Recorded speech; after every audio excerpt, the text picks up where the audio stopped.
dance? Thank you. Thank you so much. I have been so excited to join you today. I am going to show you in 40 minutes how to reach TOT for every one of you. Every one of you in this auditorium today has the ability to be TOT. Every one of you. All you need is application, a good mindset, and some ideas.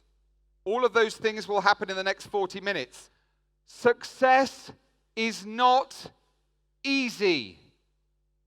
Success is not easy, but success is simple. Success is simple.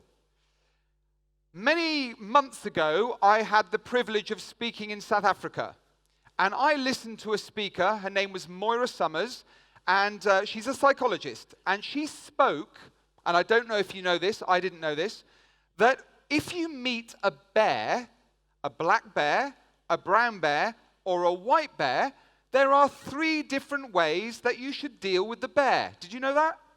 In order to save your own life, there are 3 different ways to deal with the bear, depending on which one you meet. The first way that you can save your life is to throw yourself on the ground, lie flat on your stomach, and stay as still as possible. Okay? The second way, depending on which bear you meet, is to scream and shout. And the third way to save your own life when confronted by a bear is to talk very firmly to the bear. Did you know that? I didn't know that. But I was thinking about Moira Summers' presentation, and here's what I thought.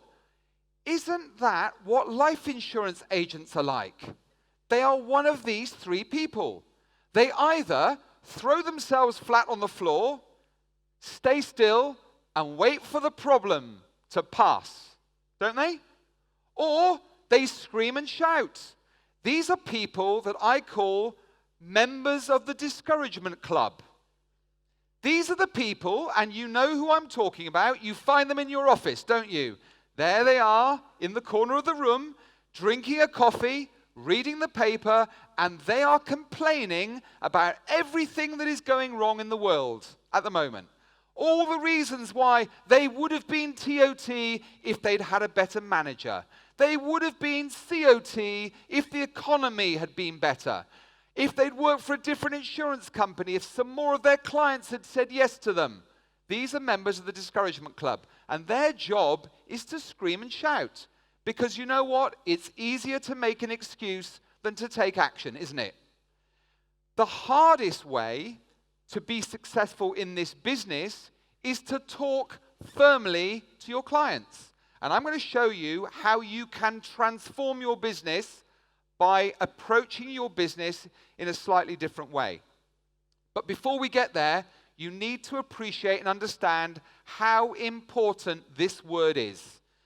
The reason why the word belief is so powerful is because, interestingly, it holds a 3-letter word right in the middle of that very important word, and I've highlighted it for you in red so you can see what the problem is. Now, you will all be familiar with this. Wherever you go, every time you go to pick up the telephone, every time you engage with a client, every time you're confronted with a problem, the little voice on your shoulder, and you know what I'm talking about, gives you all the reasons why you can't do something. I asked you earlier, who here is TOT? The ones who stood, congratulations, you are currently members of TOT. But that was not my question. My question was, who here is TOT? Every single person here today is TOT if you are TOT in your mind. If you do not think like TOT, I guarantee one thing, you will not achieve TOT. So the first thing you have to do is to create a positive belief system. This is not, by the way, positive mental attitude. I have read lots of books by Tony Robbins, but by lunchtime, Life got in the way, nothing has changed. Belief system is creating something in your mind that stays with you forever, like walking, talking, breathing, riding a bicycle. And that's what I want to share with you today. Here's something else I'd like you to write down. There's two words, two very important words. The first word is discipline, and the second word is regret. Here is my question. Discipline or regret, which of these two words is painful? Which of these two words is painful? Because the answer is both of them are painful. But here's my second guarantee of the day. If you don't do the first one, folks, I guarantee you will get the second one. I asked you if you were TOT, and the reason why you need to think TOT is because people fail in life, not because they aim too high and miss. People fail in life because they aim too low and hit. Many, many years ago, when I started in this business, a very long time ago, in fact. Can we go back one? Yep. When I started in this business in 1989, I had a wonderful mum and a wonderful dad. This is my mum and dad. It was a photograph that was taken in 1968. And actually, my mother, Carol, was pregnant with her first child, which happened to be me. I really am 51 years old. And in 1968, I came into the world, quickly followed by 4 other siblings. My father was a very, very successful restaurateur. We lived in a big house. We had plenty of money. But one thing that was very interesting during my father's career as he grew his business was that people used to pass Leo in the streets, and life insurance agents, for example, would think to themselves, little voice on the shoulder, Leo Forte is very successful. He doesn't need life insurance. He doesn't need investment advice. He probably has too much money. He's surrounded by plenty of other professional people. Why should I have a conversation with Leo Forte? In 1978, when I was just 7 years old, the eldest of 5 children, my dad Leo was diagnosed with lung cancer. Unfortunately, it was terminal. He fought a very, very long, terrible battle against a dreadful, dreadful disease, but he passed away 2 years later. At the age of 9, my mother informed me I was the man of the house. And it was a legacy that was not the kindest, actually. I worked in my father's business for as long as we could keep it going, but within just 2 years of my father's death, my mother was declared bankrupt. The house was gone, the business was gone. She was a 29-year-old widow with 5 children, no work experience. Everything had gone. That's how quickly the riches became rags. For the simple reason that many professional people in my hometown, many of whom were life insurance agents, they had that paradigm, that belief system that had no basis for reality. Fortunately, they say in life, when one door closes, another one opens. And 4 years later, when I was 13, my mum met this wonderful man. His name is Dave, and Dave was to become my best friend. He was my educator. He played sport with me. He got me involved in drama, which might explain why I'm on the stage now. Everything we did together. We were so close. And he gave up his full-time job to become part-time to help look after a growing family.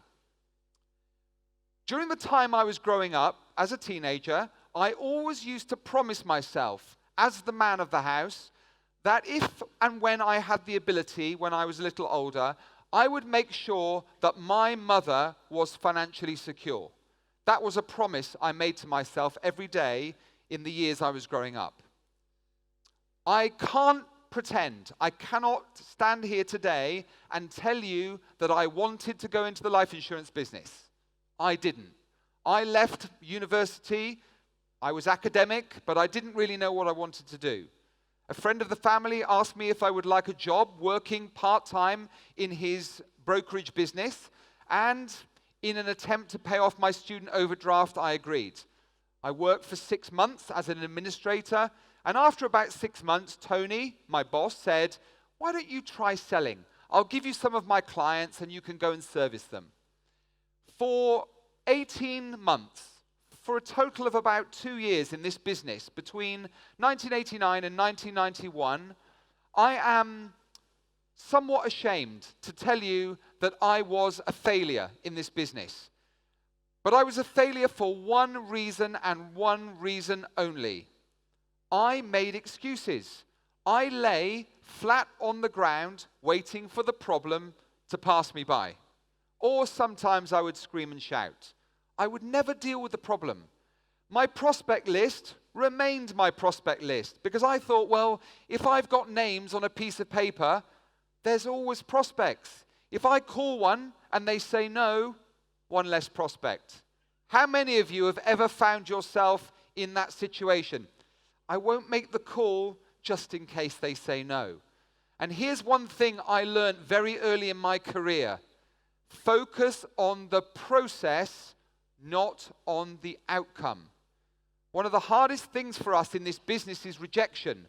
But if you don't focus on that, if you focus on the steps that you need to take in order to get to a place where you can be rejected or not, that's the way to approach this business. But it took me 2 years to learn that lesson. Every day I made a promise. And so when I came into this profession, for 2 years, I promised myself that Dave and my mum would be my first clients. I'd been working on Tony's clients. I didn't have any of my own. My prospect list was maybe 12 or 13 people. And it was a challenge. But I kept making the promise every single day. And I made it every day for 2 long years. In December 1991, I cannot tell you why I suddenly decided to have a conversation with Dave and my mother, Carol. Maybe I just got fed up of making excuses to myself. And I don't even remember what I said.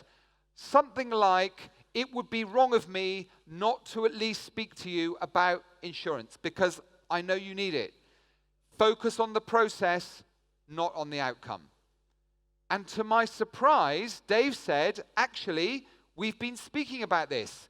I would really be concerned if anything happened to me, especially because he was the breadwinner. If anything happened to me, I do not want your mother and all of you children to be back in the same place that you were in all those years ago. And Dave became my very first client in this business after 2 years in the business. That's how long it took me. And I remain prouder of that sale than any other one I have made since. Only because it was the moment I discovered who I was and what steps I needed to take to be successful in this business. But it took me 2 years.